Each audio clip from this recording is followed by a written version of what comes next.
Glen Jennings, another fight week for a Tszyu family member. Yes. How are you feeling about this fight? Oh, I'm excited for Nikita to get back in the ring. I know he's itching to do so.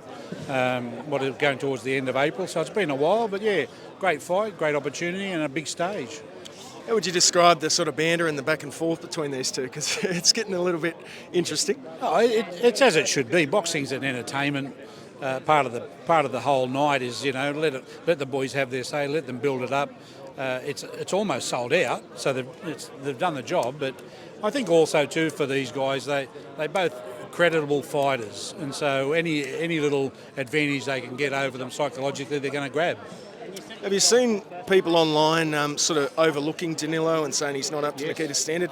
It seemed, he was in there with Zarafa a couple of fights ago who just fought for a world title. Yeah, absolutely. He's a credentialed fighter and he's a gifted fighter and he's a 5 times Italian champ, so you can't discount that. The fact that maybe his last couple of performances weren't gold standard is irrelevant. He's going to come ready. He knows he's got a challenge, and so does Nikita. So there's no doubt this will be a really good fight. Just depends how long it lasts, and I think it's going to depend on the night whether Nikita's power can overtake his skills. We've got two really different fighters. You've got a bloke that hits like a horse, and you've got a bloke who can really be awkward to get hold of in the ring. So if you can't find him, you can't hit him. So Nikita's got his work cut out, but Danilo's also got his work cut out.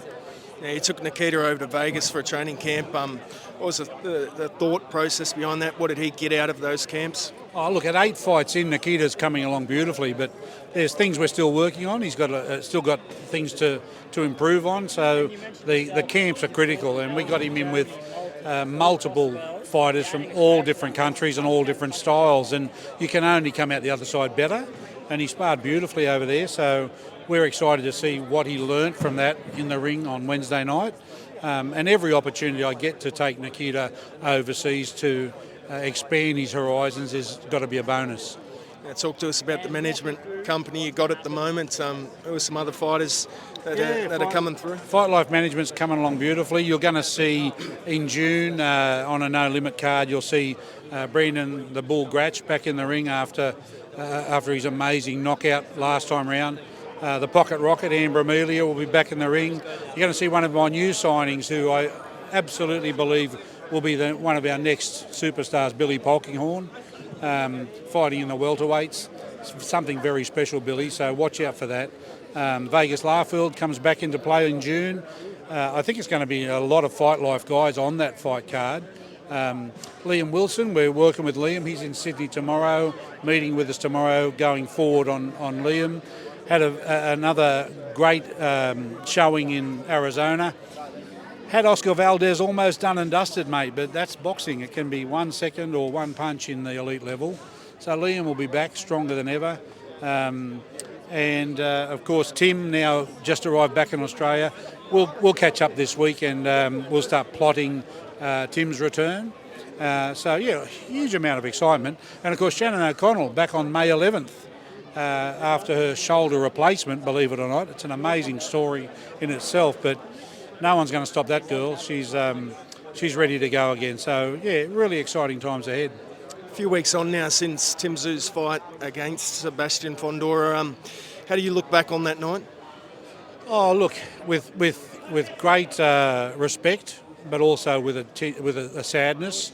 But boxing at this level is brutal, mate, in and out of the ring. And as a team, we have to rally around and we have to dust off and we have to get back to business. And so we'll have our big meeting and our review this week, and we'll talk through everything as we always do, and we'll come out the other side strong. And I'm sure Tim Tszyu's ready to go.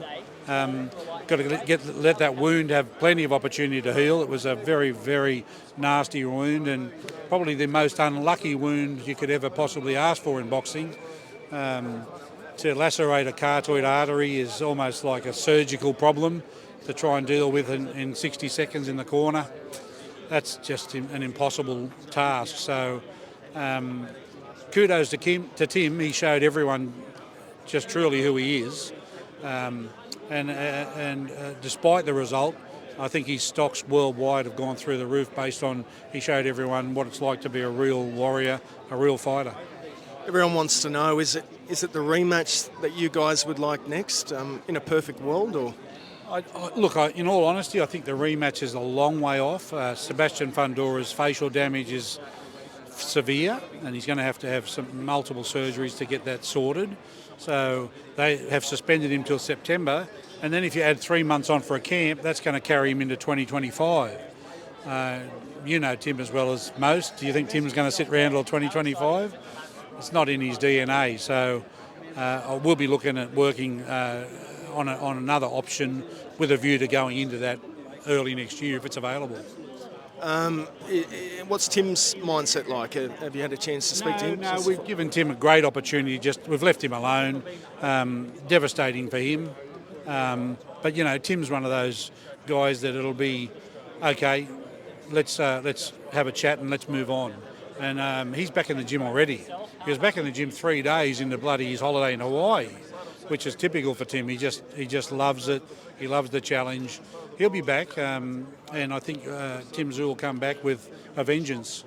I know Tim Tszyu loved Las Vegas. Do you think he could fight back here in the interim, or is it US fights for Tim? Who knows? I mean, we haven't even got to that discussion with No Limits and our promoters. And I know Tim, he loves America and he loves the stage over there. But who knows, mate? We'll see we'll see who's available. We'll see who wants to get in the ring with him. It's made it a little more difficult because of the fact that he's shown what he's capable of.